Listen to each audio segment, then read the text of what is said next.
안녕하세요. 안목입니다. 오늘은 교회의 절기 중에 하나인 종료주일에 대해서 여러분들과 함께 나눠볼까 합니다. 여러분, 종료주일이 뭘까요? 종료주일은 사순절의 마지막 주일로 부활절 직전에 있는 주일을 가리킵니다. 2020년으로 하면 4월 5일이 바로 종료주일에 해당하죠. 그렇다면 왜 종료주일이라고 불릴까요? 그 이유는 종려나무 가지를 흔들며 예수님의 예루살렘을 입성을 환영했던 그 모습에서 종려주일이라고 불려지게 되었습니다. 그러나 동시에 이 종려주일은 고난주일이라고 불리기도 합니다. 패션 선데이. 왜냐하면 바로 예수님의 고난주간, 우린 보통 이제 홀리윅이라고도 불리기도 하죠. 바로 그 고난주간이 시작하는 첫 주일이다 보니 고난주일이라고도 합니다. 그래서 사실 이 종료주일에는 이 기쁨과 환영에 대한 기쁨과 그리고 슬픔에 대한 애통함이 두 개가 함께 공존을 합니다. 그래서 북 오브 커먼 월십에 보면 이 종료주일을 우리가 어떻게 지낼 것인가에 대해서 A day of drama and paradox, of triumph and tragedy.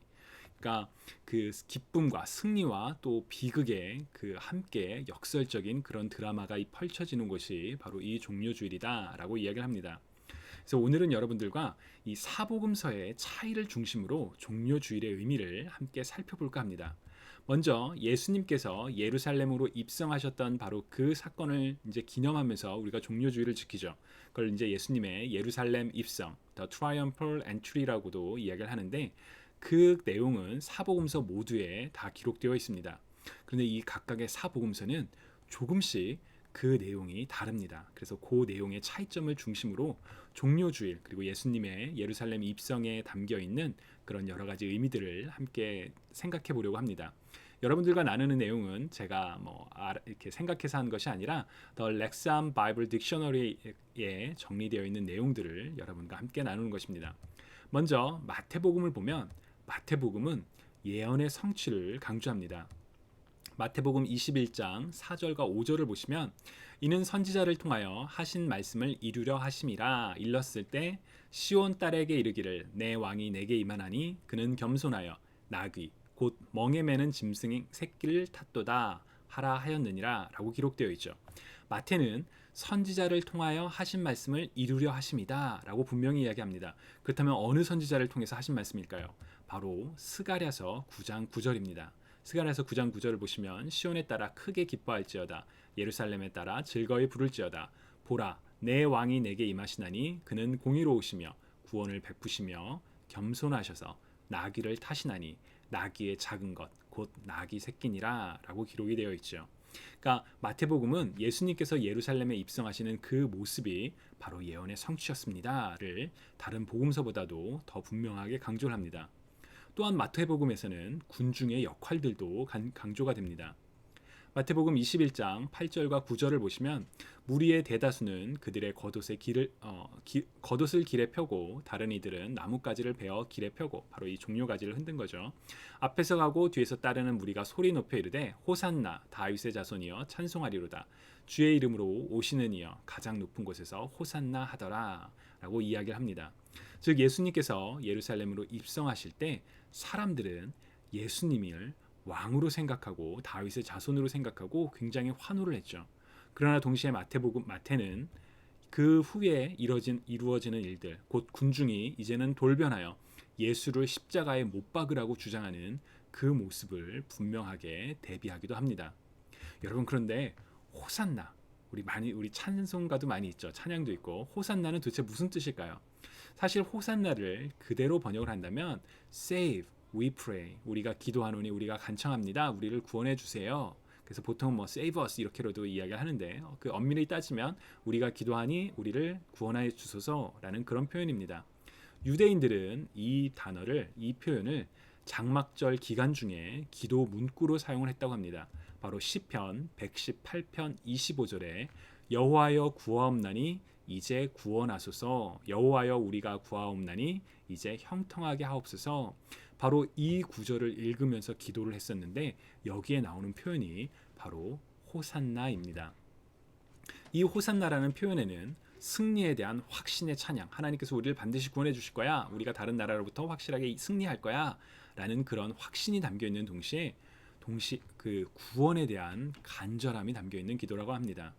그래서 이스라엘 백성들이 이스라엘 군중들이 예루살렘 군중들이 예수님을 향하여 호산나라고 외칠 때는 바로 예수님께서 가져오실 어떤 그 구원 혹은 승리, 사실 그러나 이 군중들이 기대했던 그 승리와 구원은 왕이 되는 거였죠. 로마의 압제로부터 자신들을 구원할 새 나라를 세울 그런 모습이 담겨 있다라고 생각해 볼 수 있습니다.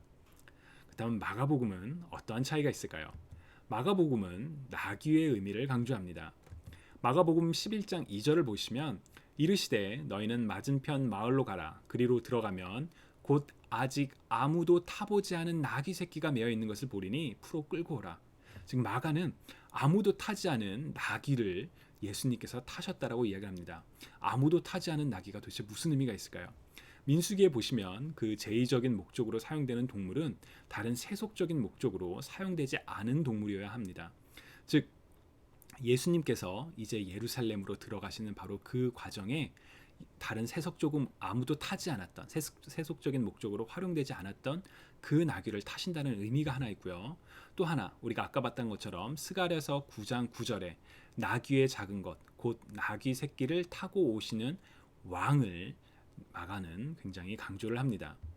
또한 마가에는 예수님에 대한 호칭이 빠져 있습니다.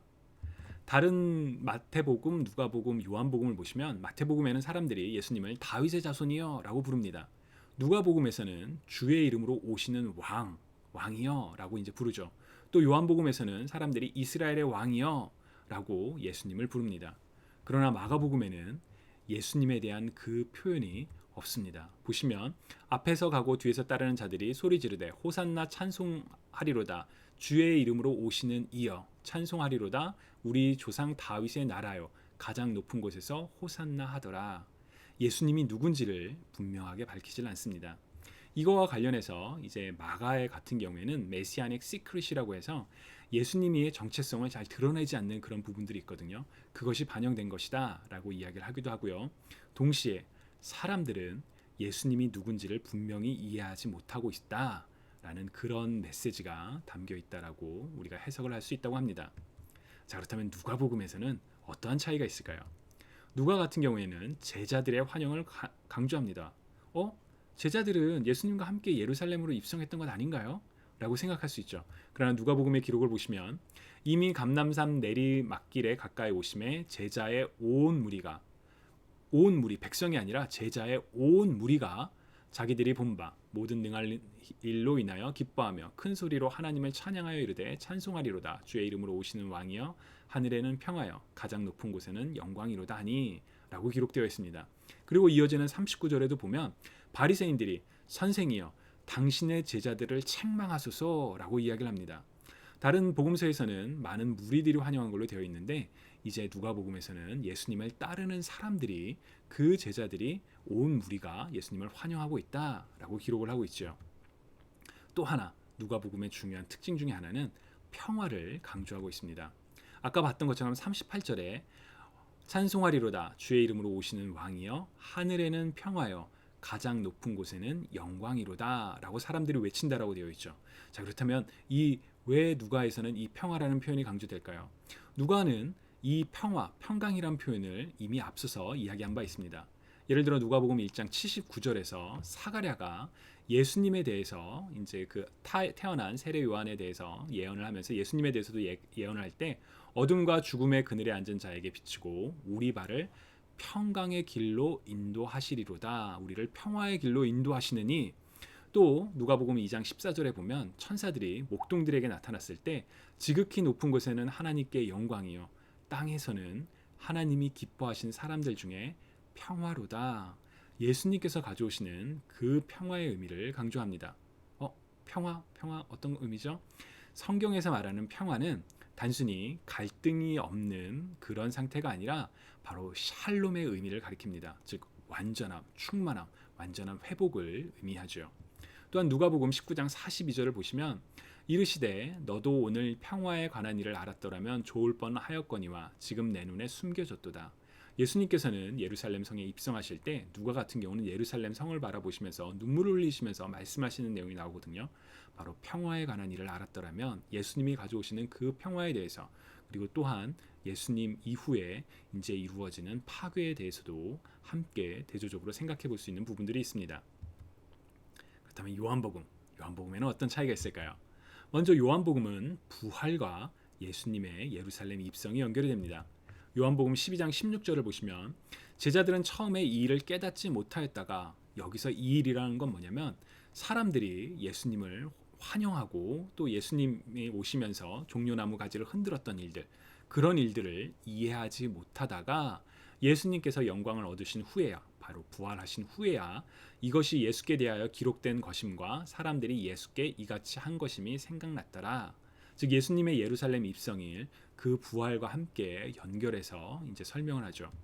또 하나 요한복음의 이제 중요한 차이점 혹은 그 특징 중에 하나는 군중들이 모였던 이유가 기록되어 있습니다.